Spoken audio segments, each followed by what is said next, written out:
Hello everybody, today I'm at the North American International Auto Show taking a look at this 2023 Chevy Suburban RST. This guy does have a 3.0 liter Duramax diesel engine and a 10-speed automatic transmission.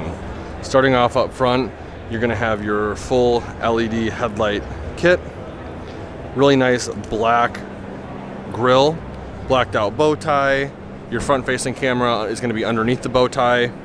Parking sensors are going to be integrated into the middle portion and lower portion of the bumper as you go around the bumper.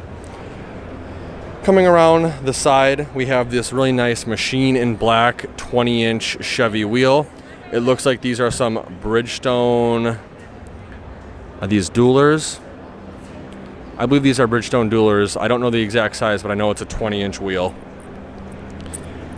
Really nice, long, thick running boards that are black. Blacked out Suburban logo, color matched mirror cap. Your 360 degree mirror mounted camera is going to be right there. This guy also has blind spot monitoring. It also has the passive entry system, so as long as you have the key fob on you, you can lock and unlock the vehicle from any of the four doors. Really nice gloss black trim up top with the roof rack as well. Really beautiful metallic flake. Right here, because this is a diesel, we do have your diesel fuel port as well as your DEF fill port as well. Coming around to the back, we have a LED accent and incandescent bulb tail lamp. Parking sensors integrated into the upper portion of the bumper. Your tow receiver hitch and your 4-pin and 7-pin connectors are going to be behind this black applique. Duramax badges on the driver's side, RST badges on the passenger side. Backup camera is going to be right underneath the blacked out Suburban badging as well as your blacked out bow tie. Really aggressive looking Suburban. This looks really pretty, and I absolutely love these tail lamps. The Suburban is the longer of the SUVs. If you want the shorter one, you can get the Tahoe, and it has a slightly shorter wheelbase. But overall, I think this is a really pretty looking SUV, and they did a really good job with the color combination. Let's take a closer look at the interior. So starting off over here on the driver's side door, we have all the window controls for the vehicle. The front driver and passenger window are automatic up and down. In front of that, we have the mirror controls as well as your power folding mirror button. Right here we have the drive mode selector for the vehicle, as well as your push button transfer case and your trail control button. Over here we have the rotary dial selector for the exterior lighting of the vehicle, as well as the dimmer switch for the instrument cluster. Right here we have your parallel park button, lane keep assist button, traction control off button, 360 degree camera system, parking sensors off, automatic start stop off, and then your power plug for the rear of the vehicle. Credit card or ID holder right there. Really nice leather dashboard with red stitching, being the RST. Fully digital instrument cluster, which is pretty sweet. I'm very happy that the automotive industry is moving towards a digital instrument cluster. Working our way back to the steering wheel, it's a very nice soft leather wrap steering wheel with red stitching throughout. The left side is going to have all of your cruise control buttons, as well as your heated steering wheel button, and then your gap adjustment for your adaptive cruise control. On the right side, you're going to have your steering wheel mounted call buttons, as well as the control pad for the center LCD display. Right here we have your push button gear selection: push to park, pull to reverse, push to neutral, pull to drive, push for low, and then push for your manual plus minus. We also have push button start on this guy. Right here we have the touchscreen display. I believe it's slightly bigger than 8 inches. I think it's a 10-inch touchscreen display. I may be wrong, but it's got the new Google UI or newest operating system. Still has 4G LTE connection, wireless CarPlay, wireless Android Auto, pre-trip checklist for trailering. You can control the climate through here. It's actually pretty cool. Air conditioning vents underneath. Physical buttons for the radio itself. Dual zone climate control right here. As you can see, there's the touchscreen display. I just turned it on. Some of these vehicles you push the on button and it doesn't come on. Some of them you push it and it actually does, so I am sorry about that. Coming back down, we have your heated seats and heated seat back buttons for the driver and passenger. Your rear climate controls are going to be right here for the front two people. You have a USB-C, USB outlet, and a 12-volt outlet, as well as a wireless charging mat. 2 cup holders. Really nice center armrest / storage compartment with a cutout for a plus size smartphone. Open that up, giving us access to a removable storage tray. Very deep, generous storage compartment, and another USB-C and USB outlet. Here's the black leather and red stitched seats in this vehicle. We have a little storage compartment right here, which isn't that big in terms of width and height, but I can fit almost my whole hand in there, and I can't even touch the back, so that goes back pretty far, which is nice. Hazard light button's gonna be right here. Your glove box is gonna be right there. Coming up top to the vanity, it is LED lit for your passenger as well as your driver. Up top on the headliner, we have the 3-door universal garage remote. And then we have the controls for the second row seats, the left side and the right side. You have your LED dome map light controls right here, as well as the trunk open. You can open it all the way, 3/4 of the way, or turn it off so you can only open it from the back. And then we have all of the buttons right here for the twin pane sunroof.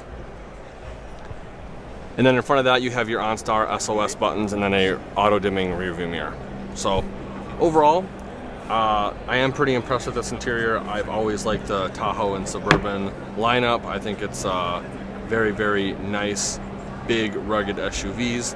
And I personally like the RST because it doesn't have almost any chrome. So with that being said, let's take a closer look at the back and see how much legroom we have.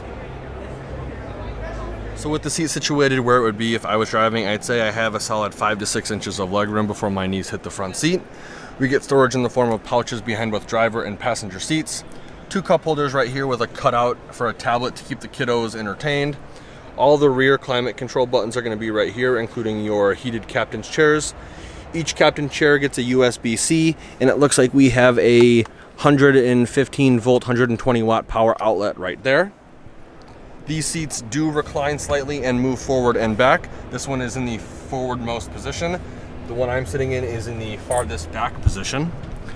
Up top, you have your LED dome map lights and air conditioning vents on the outermost side of the headliner because of the twin pane sunroof, as well as your integrated hanger hooks.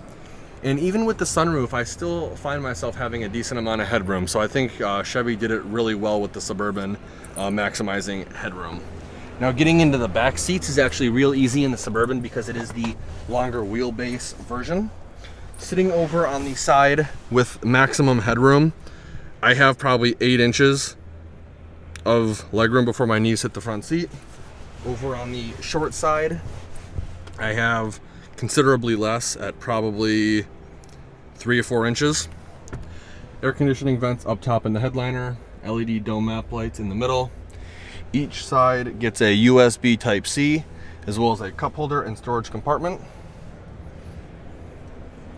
And then if you are in the back and you don't want to get out through the center portion, on both sides there are buttons you can actually push to fold the seat down completely flat, so then you can pull this strap and then you're up and out. Let's take a quick look at the trunk and see how much cargo space we have. So there's going to be a couple ways to actually open the trunk on the vehicle. The first way is with the key fob, which unfortunately I do not have. Second way is with the button on the headliner that you push and it'll open. And the third way is the traditional way. You're going to come up to it, push the button. It should beep at you a couple times and the lights will all flash and then it will open up for you. Now with the rear seats in the uprightmost configuration, you have probably 3 to 3.5 feet of cargo space. These seats don't recline nearly as much as some of the other ones do, so you probably have about 2 3/4 to 3 feet of space at the headrest height. You have some in-floor storage right here. On the passenger side, you are going to get a 115 volt, 120 watt power outlet. And then right here, we have all the controls to fold the seats. Now the second row of seats, you can actually push the button. As you can see, they will fold down flat. That one was already folded down, so it shot up. These buttons actually will control the third row, giving you a load flat floor if you can see it. So realistically, you could easily haul standard sheets of drywall and plywood if you wanted in this vehicle. You probably have about 10 feet of space, so it's slightly bigger than an 8-foot bed for a truck. The second row of seats does not fold back up by power, but the third row actually does. So very cool. Once you're done back here, you come up to the driver's side at the bottom of the trunk lid, push the button. Again, it will flash and beep at you a couple times, and then it will automatically close for you. Let's take a look at the towing and payload sticker on this guy. Here's the towing information on this vehicle as well as payload. Now, if you see one of these on your lot and it's slightly different, it's because it probably has more or less packages. Sometimes adding a very irrelevant package will actually change the towing and payload information slightly. There you have it, 2023 Chevy Suburban RST with a Duramax diesel engine. If you enjoyed the video, please consider giving me a like and share.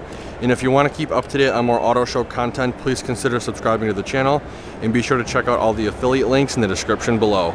Like always, thanks for watching and have a great day.